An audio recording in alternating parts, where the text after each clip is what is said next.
Silakan Pak Irman.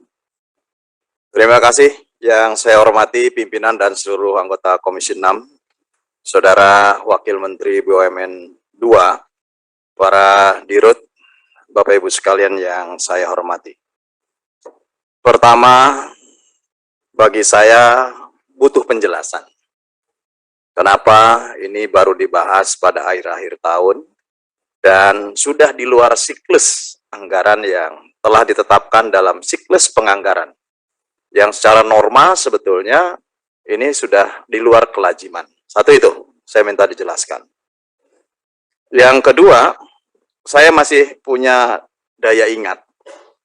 Hutama Karya, saya kira memang ini pada waktu itu minta penambahan 7,5 triliun. Yang anggarannya belum ada. Garuda Indonesia 7,5 triliun.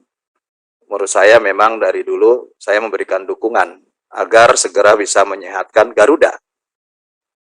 Yang ketiga, BTN juga untuk memperkuat permodalan terhadap perumahan. Ini sudah berulang kali juga ikut rapat. Bahkan nggak kebagian untuk yang 2023. Baru gitu ya. Yang 2023 kan belum jelas ya. Yang dua-dua ini. Kemudian justru yang pada waktu itu kita kritisi adalah terkait dengan besaran cost of run yang diusulkan 4,1 triliun oleh kereta api. Yang mekanisme dan tata cara pemberian dukungan anggarannya juga belum pernah dibicarakan. Nah, kalau pada akhir-akhir tahun seperti ini, kemudian muncul persetujuan anggaran dari Kementerian Keuangan, yang harus ditunjukkan pertama korespondensi. Saya ingin penjelasan lebih lanjut dari Saudara Wakil Menteri terkait dengan korespondensi antara Kementerian BUMN, Kementerian Keuangan, mungkin juga di ratas, atau mungkin juga ada komunikasi dan surat menyurat dengan badan anggaran. Kami mohon penjelasan itu. Karena sekali lagi, kita masuk dalam siklus yang tidak lazim untuk membahas ini. Saya setuju dengan Bung Andre tadi, bahwa anggaran ini harus ada kepastian. Jangan pula kita seperti memutuskan sesuatu dalam hayalan. Pertama kita pernah memutuskan 69 triliun, tetapi tidak ada hasil. Dan kemudian ini merendahkan martabat hasil keputusan politik, bahwa kita seolah-olah seperti yang sudah menerima sinyal, tetapi ternyata belum ada sinyal untuk melanjutkan. Yang ketiga, bagi saya masih membutuhkan penjelasan terhadap PT Kereta Api Indonesia atau KCJB, ya, perihal terkait dengan hasil dari review BPKP. Bahwasanya perbedaan 1.401.813.869 US dollar yang dimintakan oleh KCJB pada waktu awal pengusulan, hasil dari audit hanya 1,176.570.187 US dollar. Ini perbedaan yang cukup besar. Meski tadi dijelaskan secara singkat, saya angguk-angguk aja gitu.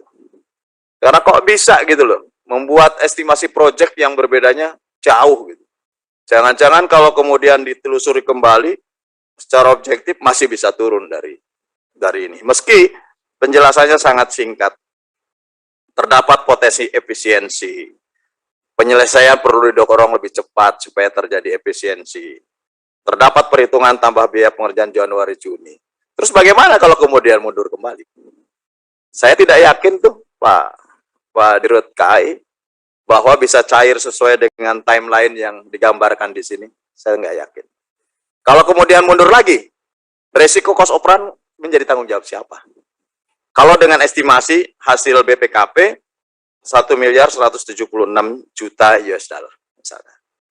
Ini yang juga tidak mudah menurut saya untuk memutuskan di akhir-akhir tahun anggaran. Memang PMN itu kan bisa take over, bisa luncuran gitu ya. hari ini diputuskan, tahun ini diputuskan, tahun berikutnya bisa kemudian dilanjutkan, kalau belum cair juga, tahun berikutnya masih bisa dicairkan. Masih bisa. Tetapi sekali lagi bahwa kalau memang Wakil Menteri hari ini hadir di sini untuk meminta keputusan terhadap persoalan mata anggaran ini, menurut saya di luar kelaziman. Jelaskan dulu secara pasti, legal standing, untuk bisa kita memutuskan hari ini.